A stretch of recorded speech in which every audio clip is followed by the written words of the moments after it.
Welcome back to Dum-Dums and Dragons, where improvisers who've never roleplayed before journey into the world of Dungeons and Dragons. I am the Grand Wizard Bukake, your host. Inside Castle Ravenloft, having been invited by the Devils Strahd themselves, our heroes are in incredible danger. Alyn name-dropped Bryn to score some time with Strahd Prime. Quinny barely held back his urge to attack Murryl Streep, and Not Petyr Baelish is trying to seduce Luaua Strahd with Reginald as a wingman. Will our heroes survive the endgame that has just begun? Find out next on Dum-Dums and Dragons.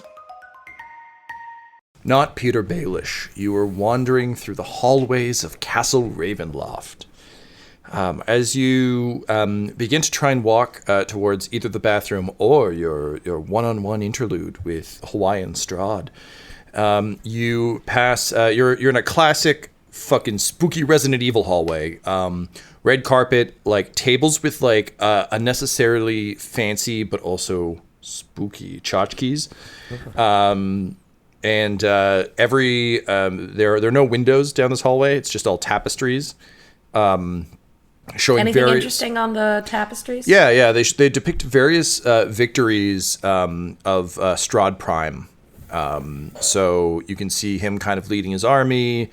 There's a really awkward one of like clearly his brother Sergei and Tatiana like madly in love, and him just like standing nearby looking impressive but also kind of glowering. You can tell whoever made this one was like, I feel like there's some fucked up shit going on here. Captured it well. Wow.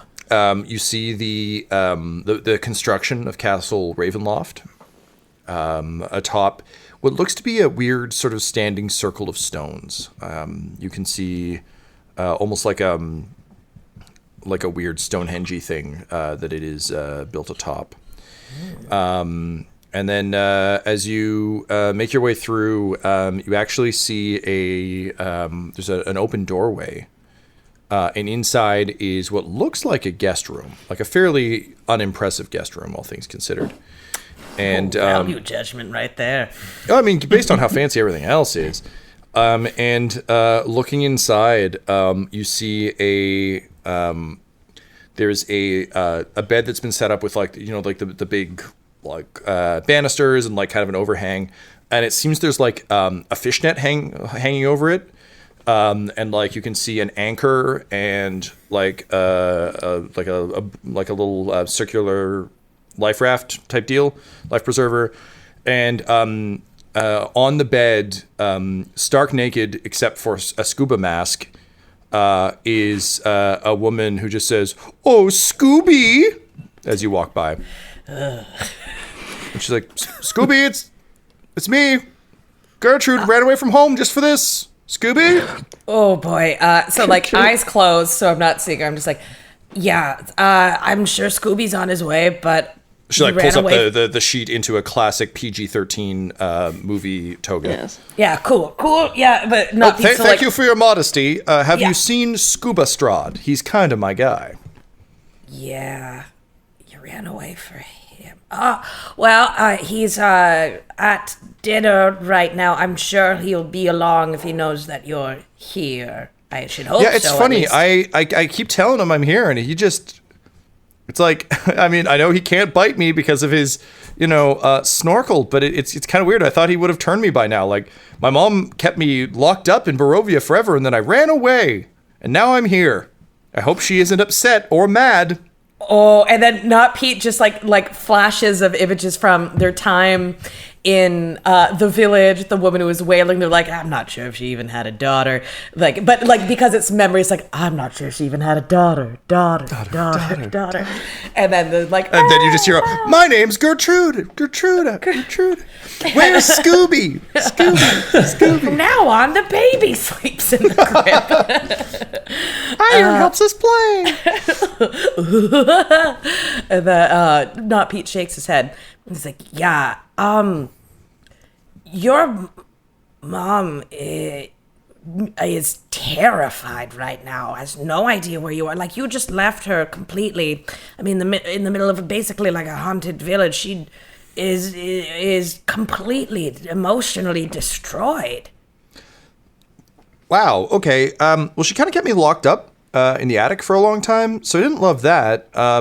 And I can understand that. I totally get that. I'm someone who loves his freedom. I've been basically living a nomadic lifestyle for like the past, for a year. So, I get it. But I mean, like, Not Pete kind of looks around and then is like, oh man, I feel like this is a big brother moment. And like, he sits down on the bed and says, but she is your mom and you should let her know that you're okay. You don't have to go back and live with her. I mean, boundaries are important. Absolutely. But yeah, and I feel like Scooby is kind of an asshole. He is kind of an asshole. He's kind of an asshole, right? Yeah, and she like looks left and looks right and then like pops the scuba snorkel out of her mouth and leans forward. She's like, truth be told, I kind of fell for Sparkly Strahd, but he stopped coming around after I gave him my kissing virginity, where we kissed for the first time. So when Scooby showed up, I was like, okay, close second, but I'm worried I may have traded one toxic situation for another, because, like, he doesn't come by here very often, except when he wants to, like, switch up his flippers, And he just keeps talking about fish ladies, a lot. Yeah. I just don't know if I'm willing to give up my legs or my voice, Oh, you shouldn't give up either for no man. You're very wise. I wish I'd had a big brother like you growing up. Hey, you've got a big brother now. I know how important family is. I just got a dad, like, today. Oh, no way. Yeah, he gave me a boat. And wow. Yeah. Oh, man, Scooby would love to meet that guy. Yeah, well, maybe he'd get straightened out, because... Yeah. But listen, and then she leans in, she's like, if you do see Sparkly Strahd, can you put in a good word? He's super broody. Oh, boy. I mean, you said it yourself. It sounded like kind of a toxic situation, but you gotta live your own life and figure things out for yourself. You got a safe space with me. I'm gonna be around. I'm not sure how far. You know what? I'd actually suggest, if you can find a safe place, maybe in the castle or as far away from the castle as possible. Maybe, Not Pete looks at his not watch and is like, maybe just, maybe you should get out of here for now. But for sure, if I see Sparkly Strahd, I'll know him because he's sparkly. Only in sunlight. Okay, yep. I feel like I know him from somewhere, like almost like I read about him in a... Well, it doesn't matter right now, but yeah, maybe get out of here for now and take care of yourself. And, remember, hey, you're worth a lot. There's only one of you, right? And she nods at you and she says, I think you're right. I got to go make things right with my mom. And living in a castle full of spooky vampires, I think I do want to be where the people are. Thank you. You're welcome. And then she like ties the toga more like firmly, takes off her scuba mask. Doesn't that feel better? It does. Doesn't that feel way better? It really does. It's dumb to wear this when there isn't water. Yes, thank you. It's so dumb. And your hair looks great. Oh, thank you. That's very kind of you. I'm going to run away screaming now. Screaming internally, not externally. Yeah, scream in your heart. I will. All right. Thanks, big brother. No problem, little sis. Toodaloo. And she just throws her arms up in the air and runs off.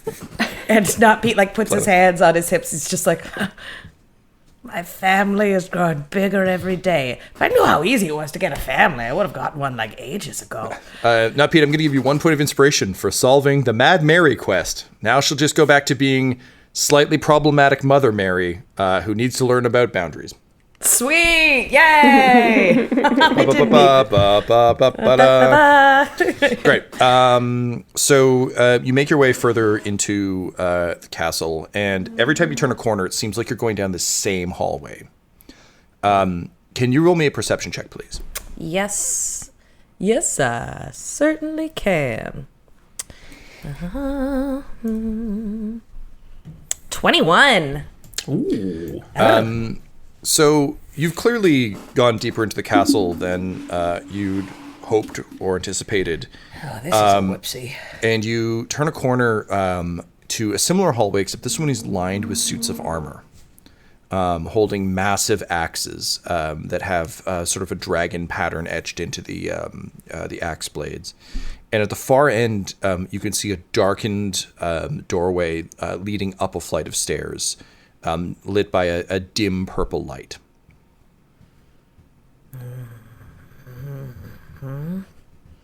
Do I recognize the dragon pattern from these axes? No. It actually, yes. It looks similar to the insignias you've seen on the tapestries. Okay. Definitely the symbol of Strahd. Okay, cool. I'm immediately wary that, like, as soon as I, like, pass by these statues, they'll kind of be like the gargoyle statues where they'll come to life and attack me. Mm-hmm. And I wonder...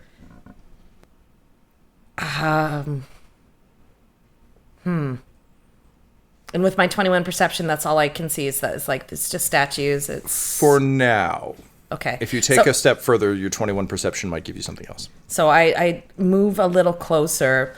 My hand reaches. It means to reach for the rapier. It touches the hurdy-gurdy first, and it's just like, I don't know. It feels comforting.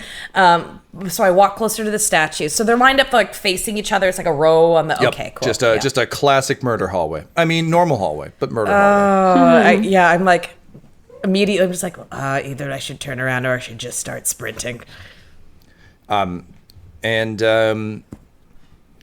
As you kind of move to do that, I think you kind of tense a bit, and then suddenly you hear a large bang from the far end of the hallway, and Strahd appears, eyes blazing, teeth bared, just like claws out. And because of your 21 perception, you see him just as he appears through this gap in the ceiling and begins to soar towards you. What do you do?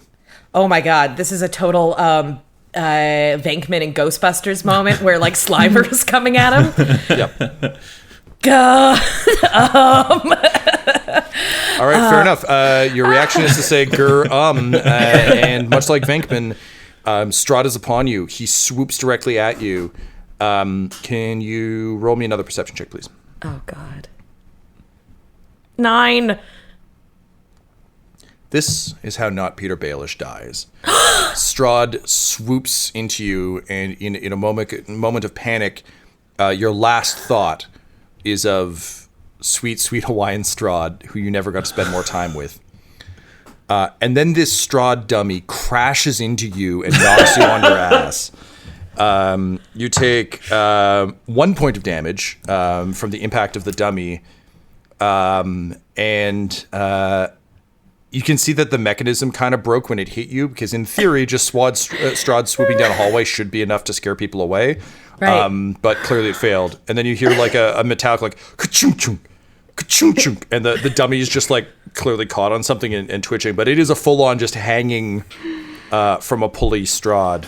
So this is very much like a Flight of the Poppins situation. This is 100% that, yes. Yeah, it's embarrassing for all involved. Wow. We're all demeaned by the situation. The tension. Incidentally, I wish I could say this was a weird dum-dums flourish I put on this campaign. This is a from the fucking book detail, and I love it so much. Oh my god. It tells me so much about Strahd. I wrote down mannequin Strahd just to add it to the list. So this is just for a world of mannequins. This Strahd has joined the Legion. So Not Pete had that particular like kind of like scream that Venkman does. Like it couldn't even get out because it was so like caught like in his throat. And Not Pete, his eyes had been like squeezed shut, and he like cautiously opens one of them and is surprised to find he's still breathing.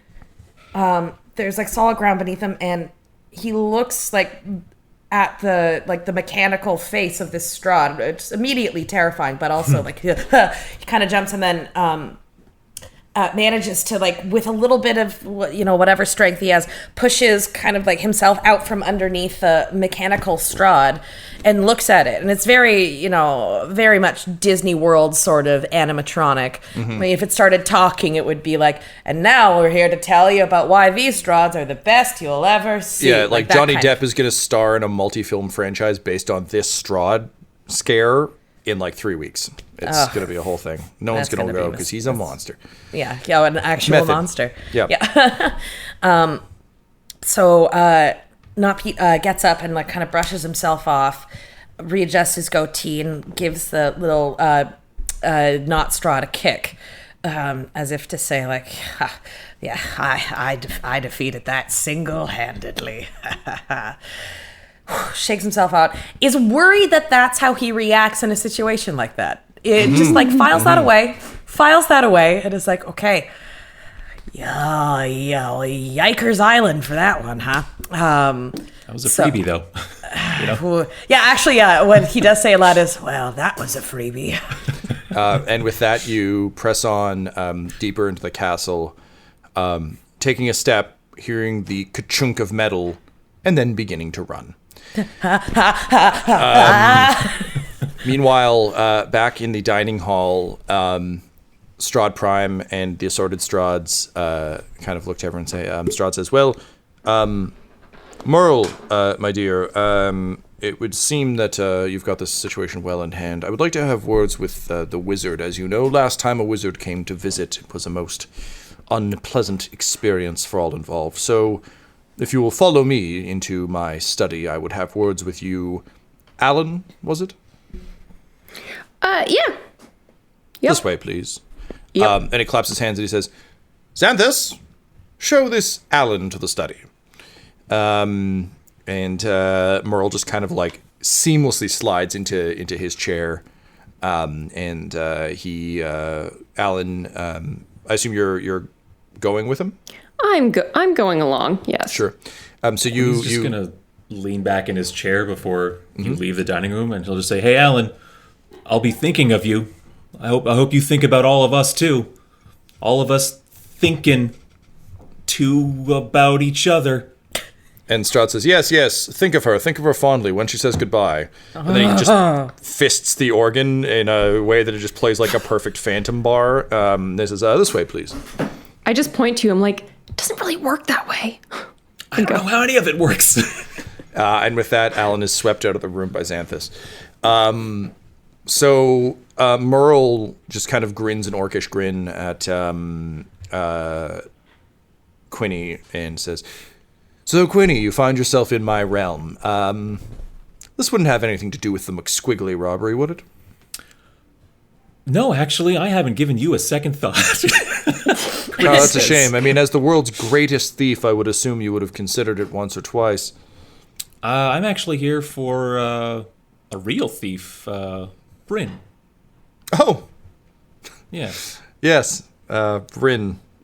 You know, the Plantiers were very accommodating in providing her for us, I must say. You know, you deliver a magical wind ring to them so they can summon their god, or what have you, and they just give you your arch nemesis. I'm glad you mentioned Bryn, though, because a dessert will be coming out shortly, and I, for one, am very excited to try. And then she bears sort of she's got kind of bigger, as most orcs do, sort of larger teeth on her lower jaw. But as she kind of like snarls back, you see her fangs.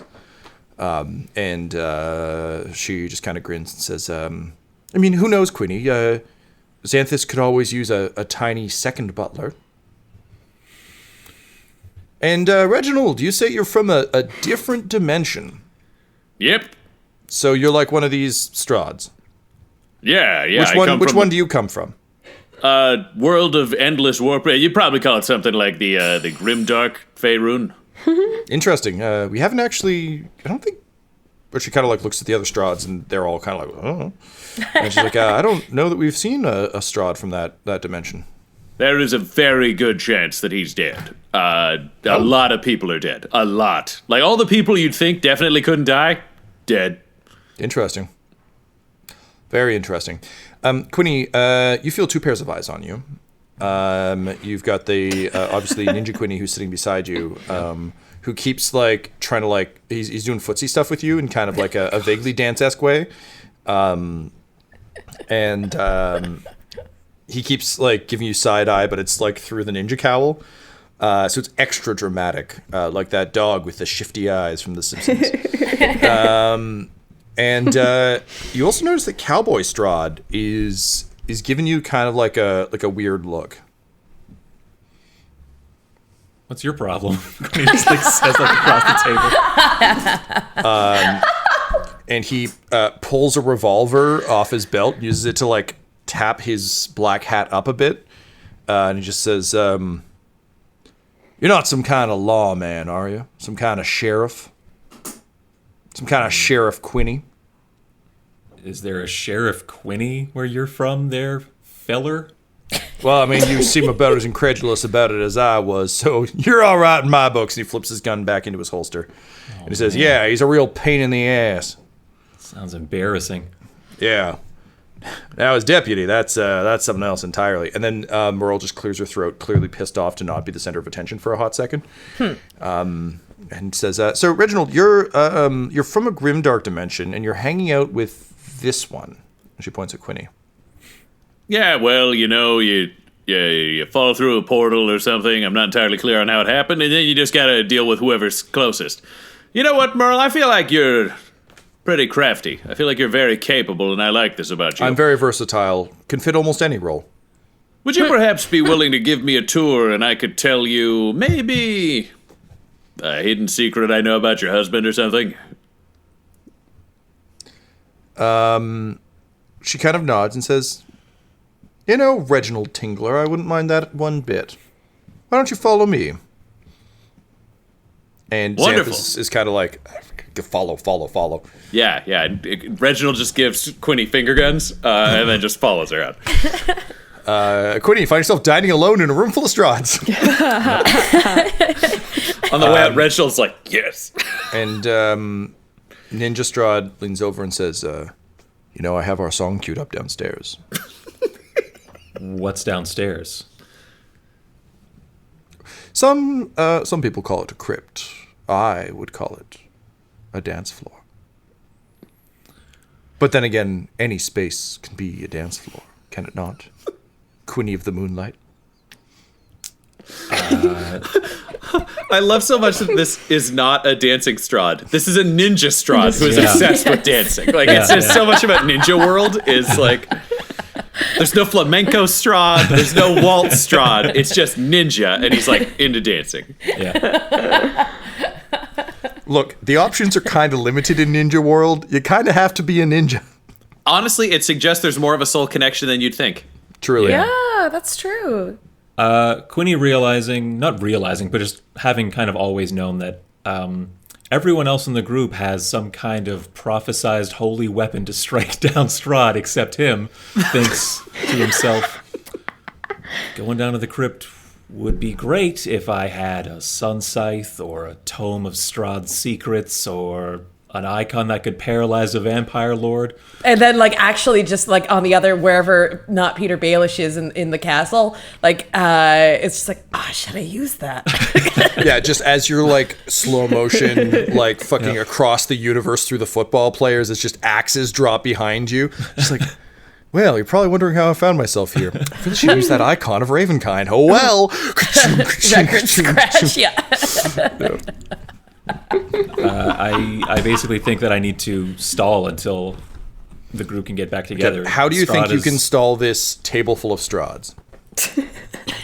I say I think you're right, Ninja Strahd. Any place can be a dance floor. And I get up on the table. Yes. Fuck, man. We've been playing for a long time, and yeah, that might be my top Quinny moment. I don't know. Okay, Alyn, you're led into Strahd's study, and you are immediately struck by the Beast's library amount of books. It's just a fucking beautiful library. However, there is a thin layer of dust upon almost all of them that does suggest he has not read any, or if he did, it hasn't been in quite some time. There is a small, there's a sort of a nicely appointed desk with like a nice big comfortable chair. There's like a globe with a snifter in it full of blood. And you see a bookshelf closing as like a peasant servant like leaves like with a bleeding hand. Because you can't just store blood in a thing like that for very long. He just says, like as the door closes, of course the door is also bookshelves, so all just surrounded by bookshelves now. Yep. He moves to the desk and kind of gestures to a chair that just kind of floats up behind you. Okay, I'll sit in it. So he sort of waves his hand and a glass flies into it, and he just says, so, Alyn, you are Bryn's sister. Am I correct in thinking then that your father is the connection? Because it must not be the mother. Oh, you know my dad. And he bares his fangs. And it's the first time you've actually seen Strahd Prime's composure legitimately fall.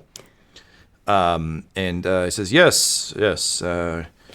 Avalon was an invited guest. He spent several nights here quite some time ago. Left with something rather valuable to me.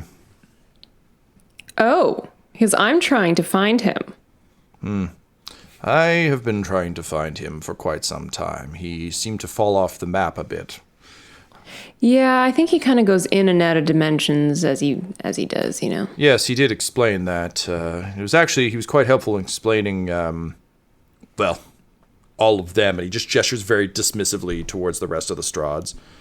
And said, it was really quite embarrassing when he showed up in my basement. That wasn't really something I was anticipating at all. But, you know, dimensional gates being what they are, they kind of appear where they're meant to. In any case, yes, he, quite a charmer in his day.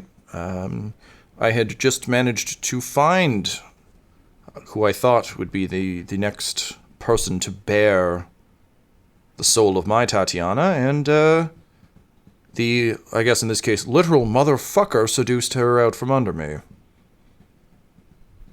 Your Bryn is my Tatiana, and he took her out of the realm through his fucking dimension doors, and she has been beyond my reach for an age.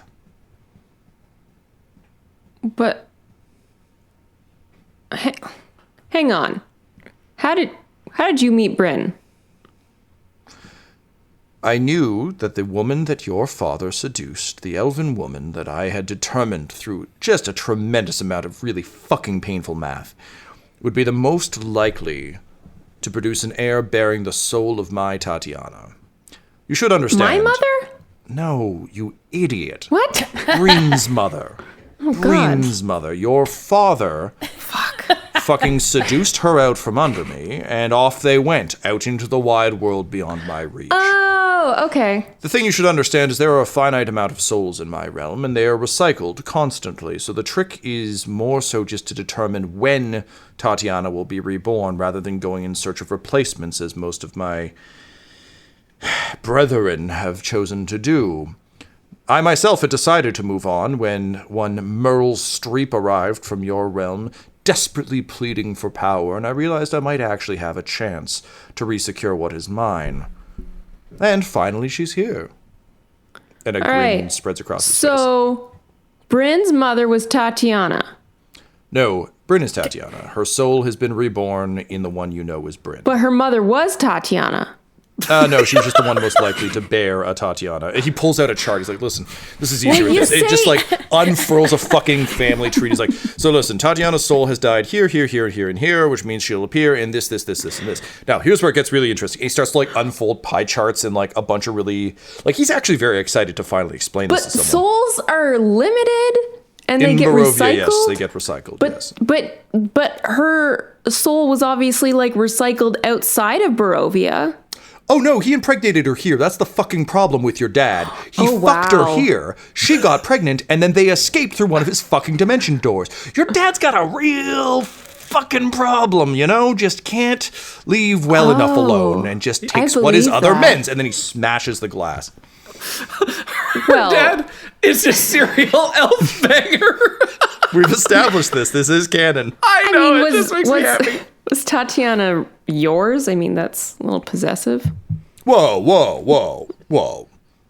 Look, I won a war for her. She told me I was great, and then you know what? She fell in love with my brother. What did he do? He did nothing. Me? Conquered places. Found this place. This weird intersection between dimensions. I found this place. So yes, she is mine. Property. Maybe he was Chattel. nice to her. Oh, fuck off, nice. I'm Strahd goddamn von Zarevich. And he I summons don't another even think glass you just and breaks said your it. name right. Are you even Strahd? He just like looks around and is like, yes. All right, well, show me to my sister. Maybe she can verify. No, fuck off. Why would I do that? You know, you're a lot like your father, you know? You just crave power. You just show up and make demands. Clearly, the apple doesn't fall far from the tree. Oh, craving power? Yeah, okay, yeah. Pot calling kettle, whatever that phrase is. Clearly not a reader or Hello? a collector of metaphors. Excuse me, dusty books? Clearly for show. You know, Alyn, this has been truly charming, but gotta say, you're kind of the worst. I know! My dad is Avalon Riker. This is true. Yeah. Cool. I guess all I'm trying to say is I hate your dad and I hate you. Okay, let me see Bryn. I don't see what the problem is here. Oh, she's standing right behind you. I spin around. He hits you with a fireball. We cut back out to let's go to Reginald. Reginald, vampiric Murryl Streep is like leading you up a flight of stairs, and it is a massive circular sort of tower with a winding spiral staircase. And at the top of this, like, and this thing is like almost like Escher level's infinite tower, but you can see a massive pulsing red light from the top of it. And you notice as Murryl is leading you that she keeps kind of coyly looking over her shoulder at you, and she just says, "So, a different Reginald Tingler, a better Reginald Tingler. Tell me, Reginald Tingler, what are things like where you come from?" Well, I mean, the Black Spider took over the spell. Okay, imagine this world if the heroes that you dealt with, I mean, self-styled, but heroes or whatever, just hadn't existed. Thank you for qualifying that. That really would have changed the scene. Yeah, I figured, because honestly, they seem terrible to They me, are but- terrible, awful. Okay, finally, somebody else sees this. Yeah, they're the worst. So the Black Spider took over the Spellforge, drow, evil, mildly powerful here when he died, very powerful in my world. Took that over, teamed up with the Cragmaw Orcs and the Red Brand Brigands, both small operations, but with a Spellforge behind them, they got shit done. So they started a horde. The horde went, kind of overreached itself. Alliance formed against it. Now it's a weird, endless, like, die-in battle, suicide war, genocide monsters, etc. She's kind of nodding, like half listening, and then suddenly like pulls you through a wall, and you realize there's an illusion kind of blocking a door frame into a hallway. And she kind of like slams you up against the wall, and just like leans in real close and is like, "So, what if you went back to your realm with a vampire queen? Who could you be, Reginald Tingler?" That's a really good question. I mean, my dad's pretty powerful and has, like, a symbiote that comes out of a sword. I don't know if we could beat him. Have you heard of Archibald Tingler? Is he a big deal here? Oh, yeah, I think he's dead here. I know there's the whole, like, a Ka thing, right? Yeah, Listen, your version here, he talked a lot about him. Said he was kind of like a scary dude, real scary mom, too. Okay. I mean, I'm pretty tempted. I mean, we could take out the Black Spider and then the Horde, and then we'd have to win over the Alliance somehow. I mean, how would you win over the heroes? That's the big question. Oh, I'd probably just eat them, you know. Oh, damn, that's hard to argue with. But listen, this does beg the question, though. Do you think you could take over a Ka if we went back to my world? Wait, is this your world? No, I come from the same place as your so-called friends. Apparently there are other me's, but I mean, fuck them. Okay, so if we could probably take over a Ka either. I mean, that's what they told me they'd help me do here. I don't know if they're actually going to do that. They seem really to lack focus. And you'd make me queen. Oh, 100%. Are you kidding me? Well, in that case, and she drops to one knee, Reginald Tingler, how'd you like to become a vampire king? Okay, I'm sort of into the king now. The vampire's a bit more of a question mark. I think we need to prove our loyalty to each other. So She reaches for your belt. Whoa, not like that. Not like that. Okay. Let's start All somewhere right. else. Also, vampire teeth, very concerned. So Closed-minded much? Inexperienced. Let's not get into that. That's adorable. She runs her fingers up your chest. She's like, your larger, more flatulent, weird counterpart in my world. He was inexperienced too, but I taught him the ways of the world. And she like winks in a Lucille Bluth way. Oh, wow. Good for you. So I'm here to tell you that your husband is in love with Bryn and has been kidnapping a bunch of them and is hiding them in the castle. Is there like a hidden room you're not supposed to go into? No, we're gonna eat Bryn. Bryn's my sworn enemy. We're gonna eat Bryn for dessert. It's gonna be great. I think he might have got you a fake Bryn, because we know he's got a bunch of Bryns from a bunch of different dimensions. Wait a minute. Yeah. He just told me that was his favorite dessert flavor. I don't think that's true. I think he's playing you out on this one. Okay. Well, we might need to kill Strahd then. Then she looks at you and she's like, but you're kind of gonna need to be a vampire to do it. And then we cut to Not Pete. You've just run through a room full of swinging blades. I'm just like holding out the icon of Ravenkind. None of them are vampires, but like you just thought maybe at this point you're just kind of embarrassed about it. No one needs to know. And then you reach this stairwell, and you can just hear the plucky tunes of a ukulele echoing down the stairs. And I'm just like check my breath, like, okay, Brett, yeah, it'll be fine. And I, listening to the tune, I like take out my my travel hurdy-gurdy, put it on, and what can I hear? What song is he playing? What plucky tune is he playing? It's absolutely the adorable Somewhere Over the Rainbow luau version on the ukulele. It's really heartbreaking and sweet. Right, yeah. So I start like harmonizing with it on my hurdy-gurdy as I follow the sound of the ukulele. Question. Do you have Giorgio with you, or did you leave him? Oh, where is Giorgio? Let's say he's with me. Okay, yeah, that makes sense. Yeah. So he kind of winks at you and does the see no evil, hear no evil, speak no evil, and gives you a double thumbs up, like, you got this. And then he takes out the symbols and he's just trying to like follow along and occasionally just bashes them together, and like he's starting to get it. He's not the best, but like, I'm like, no, but we all not have bad to for start, a hat monkey, right? We all got to start somewhere. You went from living in a hat to now you're a musician. Like, keep it up, buddy. Yeah. Symbols. So, yeah, exactly. Kind of. All right. Well, work on your rhythm. It's totally cool though. So I'm playing the hurdy-gurdy and following the sounds of the ukulele. You follow it up a small spiral staircase to what seems to be a side tower. As you round the corner, smile on your face, hurdy-gurdy just blaring away. Like an idiot. Yeah. You just hear, trap! And then a laser blast hits you in the chest. Oh, shit. Is my hurdy-gurdy okay? No, man. That hurdy-gurdy's fucked. You're going to take 14 points of damage, and the hurdy-gurdy is blown to pieces as you're thrown backward. Giorgio just like flies through the air and starts falling down the stairs, and looking into the small room, you see motherfucking Cyborg Strahd holding Hawaiian Strahd by the throat against a wall, forcing him to play the ukulele, and with his cannon arm aimed at you.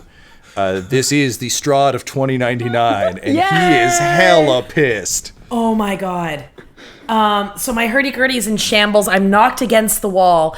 I pull up the talisman. Oh, yeah, all right. Fuck yeah. Because So I'm they like, both got I'm to not roll. going to make that same mistake twice. Okay, so they have to roll, I think, against a DC 15. Now, so I can do the thing where it just like kind of like incapacitates them, right? Yeah, like yeah, the where lights? it freezes them. 'Cause, I don't want to kill Hawaiian Strahd yet. I understand. Yeah. You got to Or keep Bay ever. alive. Yeah. Unfortunately, Cyborg Strahd passes the check. You hold it up, and he just says, "Religious icons are ridiculous to my robotic brain." Whereas Hawaiian Strahd's like, and just freezes midair in a very ridiculous "what we do in the shadows" way. It's just like, it's adorable. The ukulele just bounces off the ground. It's like, oh no.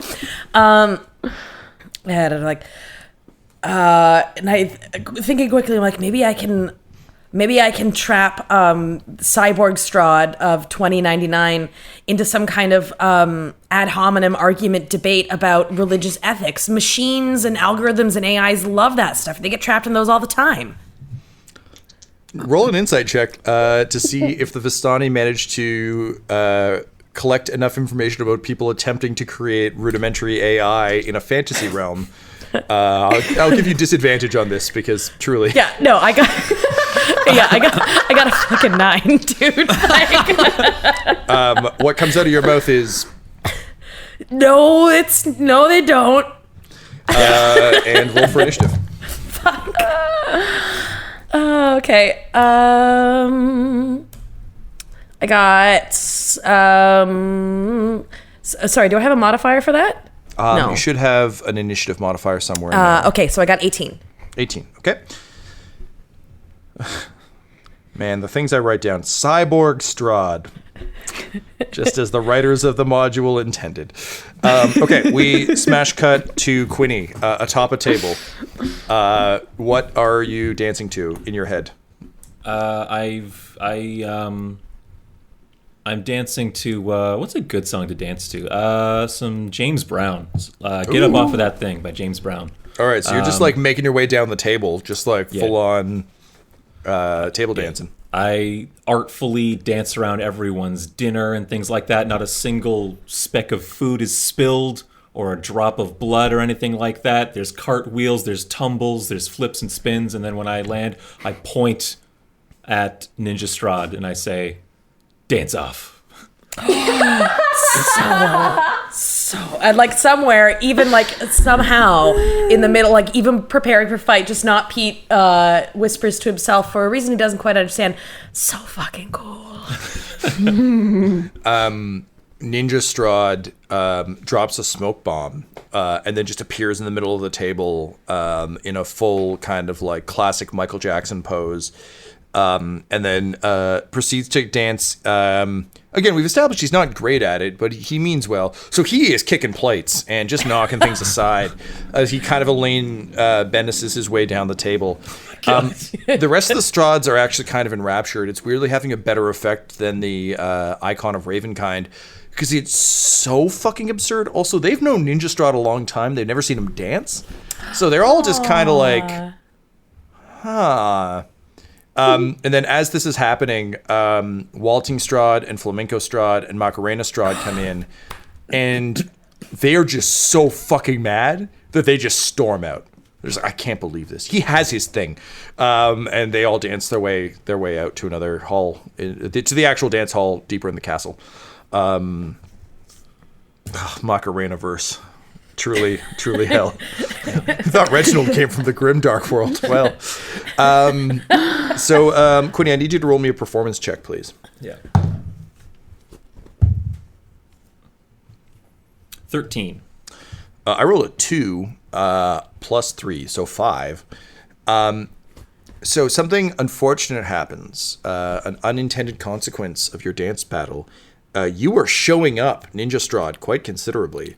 And he is getting more and more embarrassed as the rest of the Strahds begin to laugh imperiously in the way that only the villains at the end of a module can. And he's starting to get real flustered by this. And even Scuba Strahd is like getting some fucking dunks in on Ninja Strahd. And Scuba he Strahd's is dunking on you. Like, he is increasingly upset and embarrassed. But Quinny, you've been practicing since you and Dawdle had to win that competition, and once you take that lid off, you just can't stop. So you just keep dancing on your own. Reginald, Murryl seems okay with trying to kill Strahd Prime, but only if you become her vampire king. What do you do? Oh. Okay, there is a caveat that I sort of forgot about. I am sort of oath-bound to kill the most powerful demon in hell, who everyone says is going to tear me into pieces. So, if we get married, then you kind of have to do that too. But... So do you want to reign, just to be clear, do you want to reign in Faerun or reign in hell? What are we going for here? Do you have any connection to, like, the current Queen of Hell or anything? Heard of... But rumor is the guy I gotta deal with is in charge. Also, I don't even know if... Here's the question. Do we have the ability to actually hang on to hell? Because I know we can hang on to a mortal realm, but I think hell becomes a bit more of a question. Oh, I mean, I don't really know. Look, I haven't been a vampire that long, truth be told. I'm kind of a master thief. That's actually kind of my deal. I'm just trying the vampire thing on. Gotta tell you, very good for helping to thieve things. Also, I've got, like, a gargoyle army right now, which is pretty great. They listen to Strahd, though, so, like, if we fight them, we'll have to fight the gargoyles. Okay, what if we tag team this for a bit? Because I think the one challenge right now with both of us being vampires is we can't cover for each other's weaknesses. And I like you, and I think I could look after you in the daytime, and then you could be superpowered at night, and we could do some great stuff. Because I'll tell you, right now, you're a better thief than Quinny. I've never seen him steal anything. Thank you. The awards should be called the Murryl Streeps. None of his plans involve thieving. I don't understand it. He mainly talks to people and then tries to commit murder. I'm pretty sure he's just a Interesting. murderer. Okay, well, seems like I'm Team Reginald then. Let's take over a world, shall we? Yay! All right. So, what the fuck do we do to kill your husband? Okay, well, and then she kind of like looks up. She's like, so that giant crystal upstairs, that's his hit pillow. That's basically anytime he gets hit, the damage just goes there. So we should go break that. Oh, yeah, let's start there. That's great. All right. Well, you bring your hammer, and I'll bring these. And she just like pops Lady Deathstrike claws. She's like, this is a cool thing I learned how to do. Makes like everything else very inconvenient. These are terrible for most situations, but like good for killing. You are growing on me by the second. Let me tell you that. All right, let's do this. And then she goes, just like vampire hovers along behind you as the two of you begin to ascend the stairs. Now, I will warn you, these stairs do not have a banister and cycle just kind of spiraling upward. As a coward, a little concerning. So I'm going to need... I would like to lash myself to Donkey Jr. and have him lead the way as a very sure-footed donkey. Question, is this like with central pole or like open hole? Open hole. Like just literally a hellish vertical ascent. Yeah. I would hate that so much. Yeah, I don't like heights. I'm on board with this being something I hate. But the DM doesn't. Cool. So you lash yourself to Donkey Jr. and she's like, oh, cool. You brought a snack. All right, let's go. And then she begins to like hover her way, like bring up the rear just in case you try anything. But the two of you also like maybe checking you out, who knows? And the two of you begin making your way up the ascent. Because you tied yourself to Donkey Jr. and he's slightly more sure-footed, I won't make you roll just yet. Smash cut back to Alyn. I need you to roll me, please, a save. Dexterity save? Yeah, you throw fireballs at people. Is that how that goes? Yeah, it's a dexterity save. All right, dope. That time Alyn soloed Strahd. Good times. 6. Nice. All right. Give me a minute while I roll these Bye, dice guys. 4 I times. know.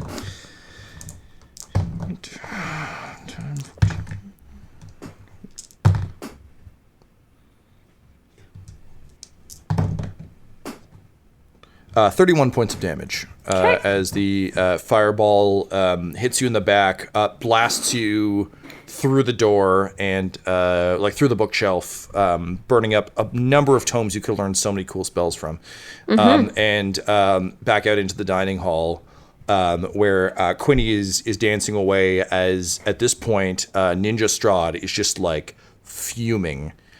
And everyone kind of turns to look at you kind of sliding on fire out of the room. And Stereotype Strahd just goes, I guess we're doing this. And then in unison, they pop their fangs, and we enter combat. Great. Quinny and Alyn, please roll initiative. 20 total. Nice job. Mine is less. 15. Sorry, 15. Okay. And I'm sorry, Alyn, you were at what? 20 25? total. 20 total? Okay, great.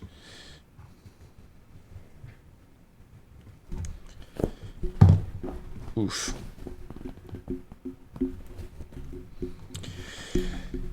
Okay.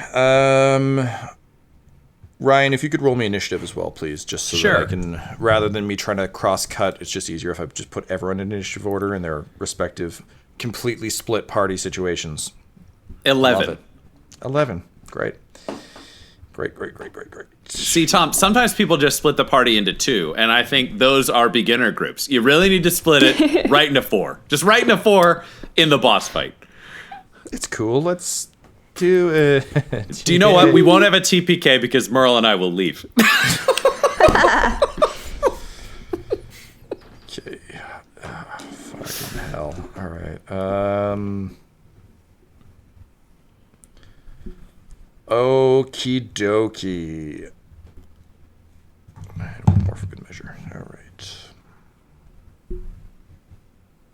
All right. So, Alyn, you've just been hit by a fireball and blasted out into a room full of Strahds who all look hella pissed. So I can still see Strahd, right? Strahd Prime? Yep. Yeah. He's like storming out of his study.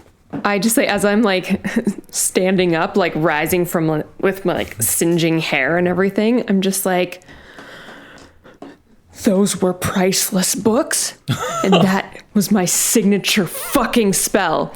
And can I have Strahd Prime and the 3 Strahds closest to him make dex saving throws? There are no Strahds closest to him because he's coming out of the study, whereas the rest are at the dining hall table. But he can do it.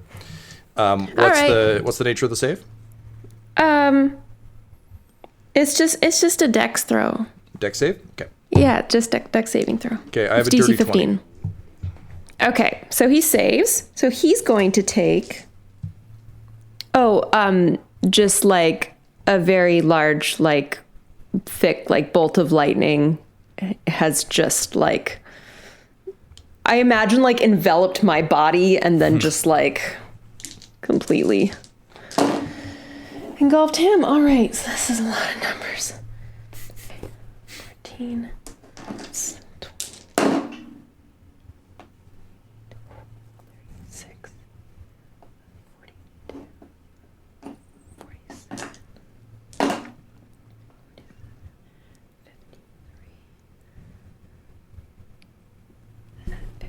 Okay, so if he failed, he would have taken 57 damage. Instead, he takes half that. So 24 if you're rounding up, 23 if down. No. 20. Oh, 29, 28. 8. Okay. Yeah. So lightning blasts him, and you see the lightning rack his body. Unfortunately, like the fucking Terminator, he just keeps walking forward as though nothing's happening to him. You can see his clothes beginning to burn, and he just through the lightning says, "Oh yeah, you like books, huh?" And then he just reaches out as he's enveloped in your lightning. And touches the shelves, and the lightning leaps off him and sets the study ablaze. Cool. Not Pete. Cyborg Strahd has his cannon arm aimed squarely at you.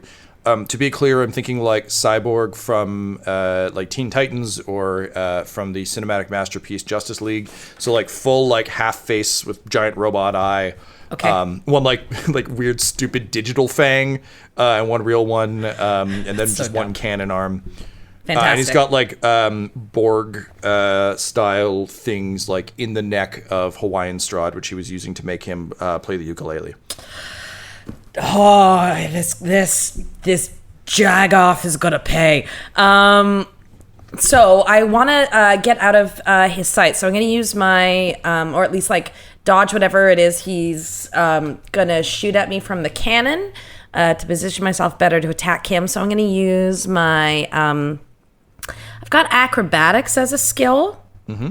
So can I try to kind of like, how tall is he? All of the Strahds are about 6'1". Okay.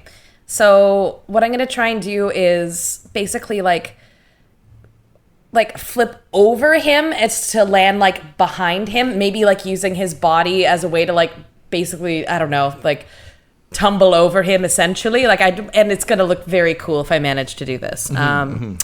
So let's see. Great. Let me add my modifier.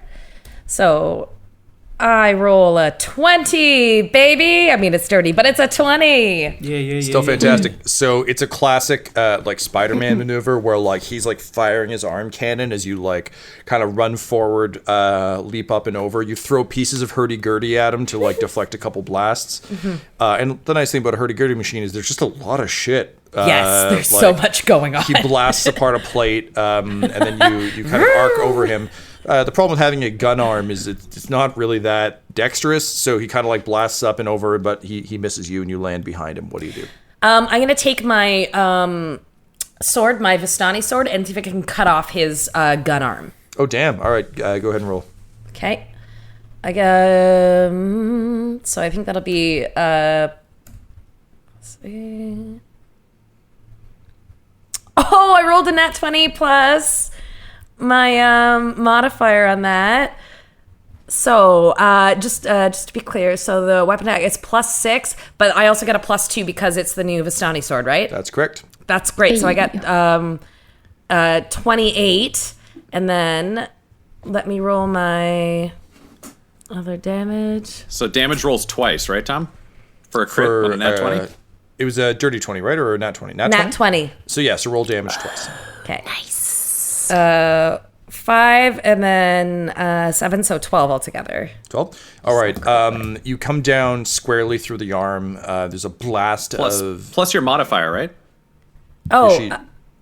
Did you add the modifier? Which is my... So it should be something like 2d8 plus like 3 or 5. Plus 2 piercing damage. Plus an additional 2 for being the Vistani sword, so that'll be a total of +8.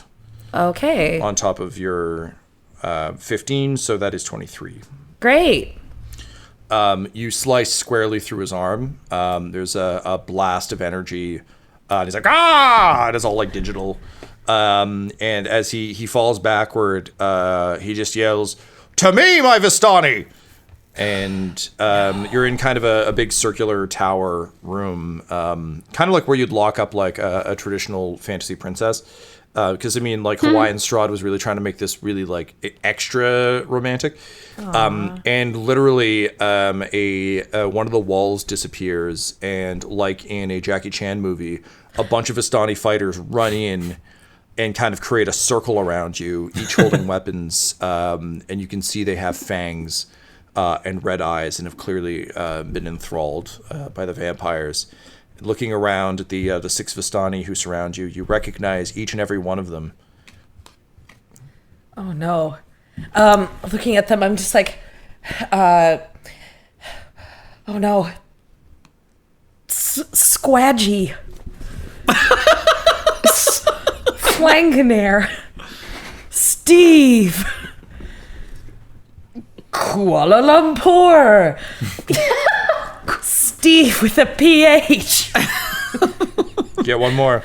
And Greedo Speedo, the Nito Guido. So sorry.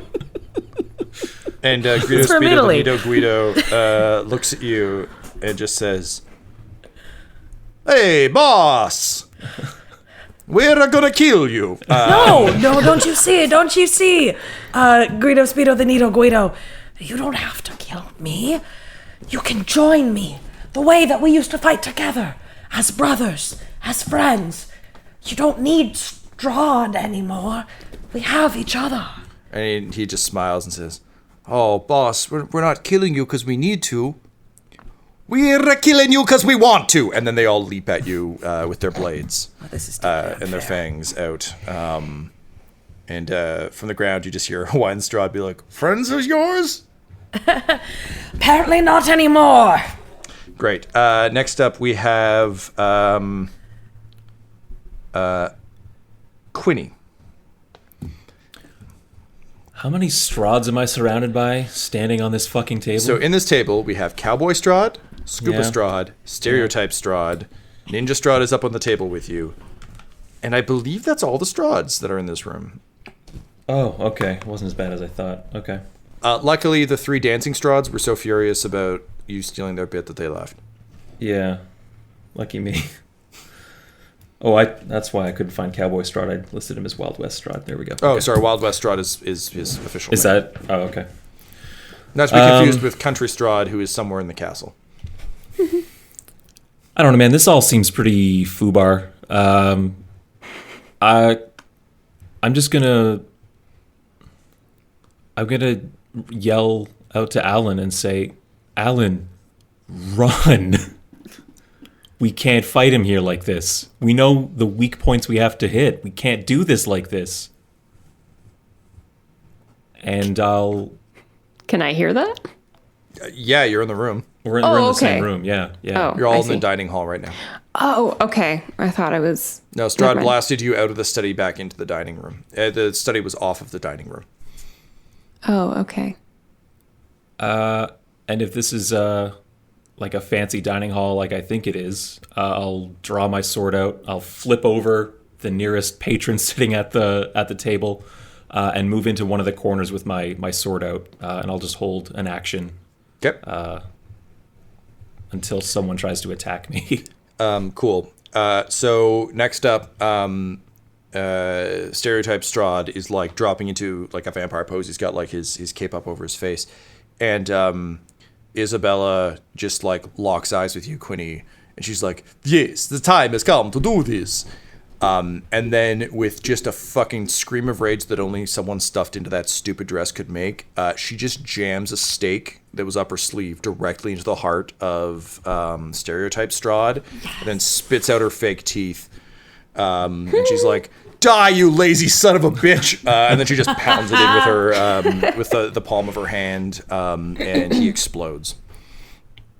Oh, these Strahds are weaker. Okay, I thought they were all like god level Strahds. Okay, Stereotype Well, no. Strahd is weaker, okay. as we established from Reginald's looking around at Oh, who that's might right. be the soft You're targets. Okay. And she just says like, "Running would be in order," and like hikes Great. up her dress and starts to run. Okay, excellent. Bringing us to Cyborg Strahd. His arm just exploded. That sucks. He gets up and he's going to do a classic like Batman 66 villain thing where he just starts dragging Hawaiian Strahd away. And he just like punches him out through a window and just kind of holds him there. And he's like, "Sun is coming up soon. My robot arm will not burn." My limbs are his limbs are real. Mine are not. And I'm just like, damn you, Astar from the planet Danger. That is my secret name. And he'll just hold him there, smiling villainously as his like digital tooth like weirdly like Glitches a little dereses and bit? glitches because you cut off his arm and blew up a bunch of his shit. Brings us to Reginald. You and Murryl are running up the spiral staircase towards the heart. As you do, the stairs begin to wobble and shift, and it seems as though the tower itself is rebelling against you. Okay, Can you roll a con save, please? Or do you have a thing? I have a thing. Reginald will take out and crack a gem and snort the essence, and he has now gained the flight speed of 20 feet. So he will abandon the stairs and just start like awkwardly rocket manning with a donkey tied to him up the middle. Awesome. And Murryl just says, fuck, Murryl, you're in love again. And she just like flies up after you, slightly slower. So Reginald, you're flying directly at this giant red crystal heart that is now pounding very, very quickly, and the walls are undulating wildly, but unfortunately they can't touch you because you're midair. What do you do? I think if we're closing in on this heart, it's time to draw that scythe, baby. We're going full radiant terror weapon. Ooh. So are you wielding it as a scythe or a sickle? Scythe, because it's a weird. His specialty is in great weapons, so he would just use it like he would the two-handed it comes out. warhammer. It just like extends out of your hand like a telescoping cane, just like, and then the blade blasts on from the edge, and you hear Sunscythe just be like, "Oh fuck yeah, let's break this thing." Man, this is just a day of finding great friends. And as you arc upward, an avenging angel of death, you just hear the blade yelling like "Yay!" And then as you get closer, you just hear it yell, "Gold flame!" And suddenly you are just overcome with flatulence, and it blasts you up towards the crystal, and it rockets the scythe, and you strike it squarely, and the crystalline heart of Strahd explodes. Oh. Meanwhile, in the room full of Strahds, all the Strahds go, "Ah!" And just like hilariously and embarrassingly stumble over each other. Like there's a lot of like Star Trek ship being attacked acting. Nice. So everyone's just like knocking things over. They're all trying to float and then just awkwardly like spinning like they're in gravity. Meanwhile, Not Pete, Cyborg Strahd, his one of his like robot eye flashes the like green, blue screen of death, and you see the Borg talons retract, and suddenly frozen Hawaiian Strahd begins to fall. No! What do you do? Oh my god, I have to get to him. And I'm still surrounded by those Vistani, right? Yeah. You're going to take some hits if you want to try and save him.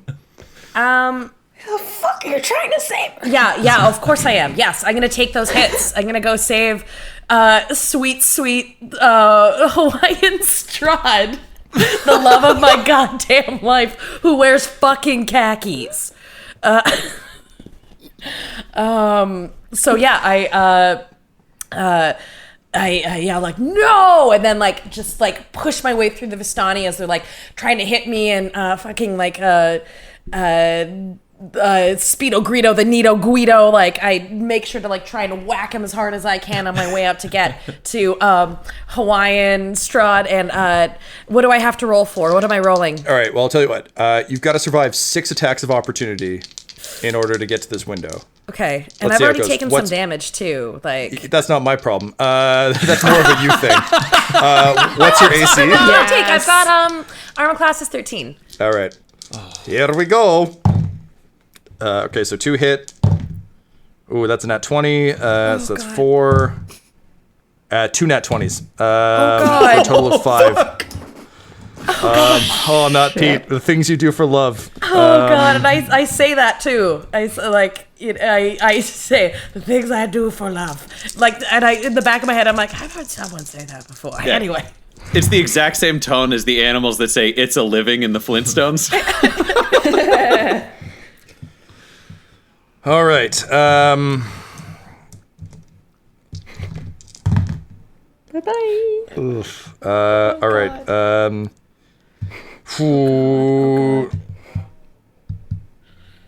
You take 32 points of damage from Vistani blades as you run dramatically past. 30, how much damage? 32. 32, okay. Shit, okay, I'm still alive, but I've only got 22 hit points left. All right, so don't run through a group of 6 adversaries again. Like, you Don't run back in. You tanked it once, so you just can't go back in. So he's beginning to fall. How do you try and catch him? I use is he in arm's reach? He was held up by the Borg tongs. Those removed, he started to fall. So he's already like, his head and arms, kind of in ukulele playing pose, are like roughly at the bottom of the windowsill.